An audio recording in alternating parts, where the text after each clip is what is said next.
Hello বন্ধুরা, চলে এসেছি নতুন আরেকটি রেসিপি নিয়ে। দেখো, ফুলকপিগুলো আমি দিয়ে দেব জলের মধ্যে।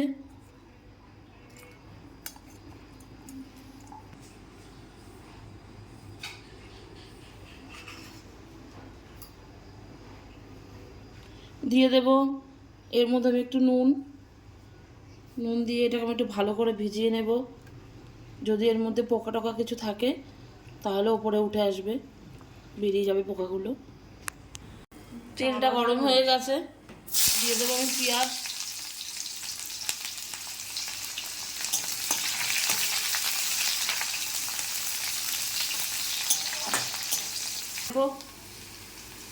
পেঁয়াজগুলো ভেজে নিয়েছি, এর মধ্যে দিয়ে দেবো কটা কাজু।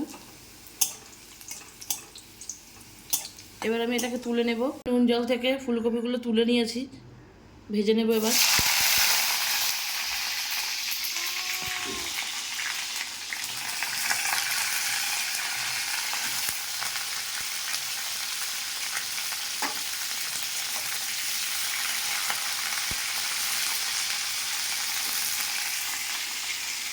হালকা হালকা করে লাল লাল করে ভেজে নিয়েছি, এবার আমি এগুলোকে তুলে নেব।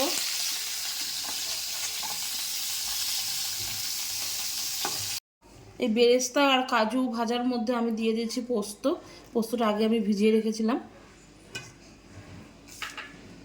আর এর মধ্যে দিয়ে দেব ফ্যাটানো টক দই,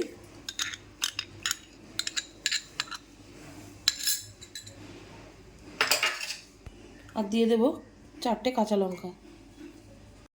নিয়ে নিয়েছি একটা টমেটো, এই টমেটোটা আমি পেস্ট করে নেব।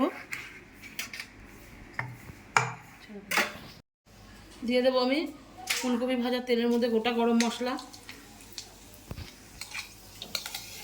আর এর মধ্যে দিয়ে দেবো আদা রসুন পেস্ট।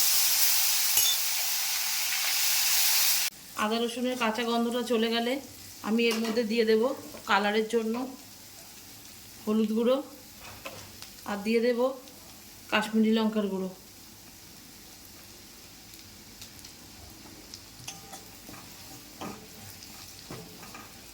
তারপর আমি দিয়ে দেব টমেটো বাটা।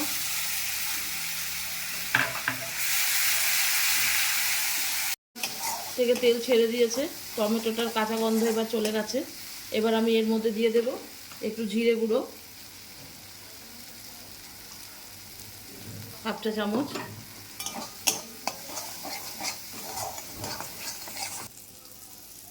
এবার আমি দিয়ে দেব পেঁয়াজের যে পেস্টটা করেছিলাম সেটা।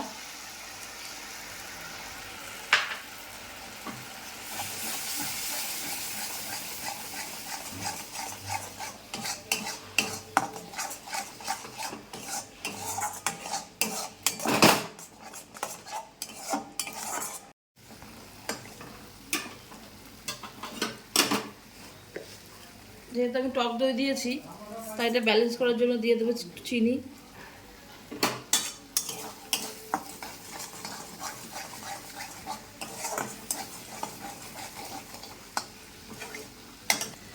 দিয়ে দেবো এর মধ্যে একটু জল, যে মশলার ধোয়া জলটা আমি রেখেছিলাম দিয়ে দিলাম।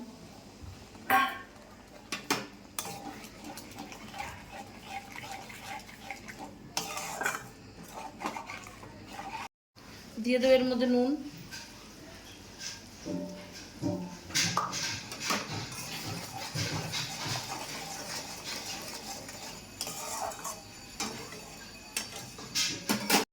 এবার আমি ভেজে ফুলকপিগুলো দিয়ে দেব।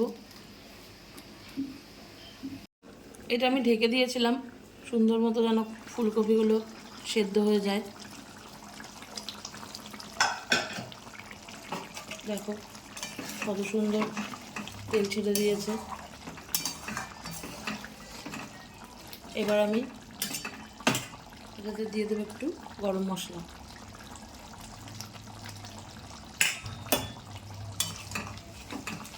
আমার মোটামুটি রান্না হয়ে গেছে। এবার আমি নামিয়ে নেব, ফুলকপিগুলো ভালো মতো সেদ্ধ হয়ে গেছে।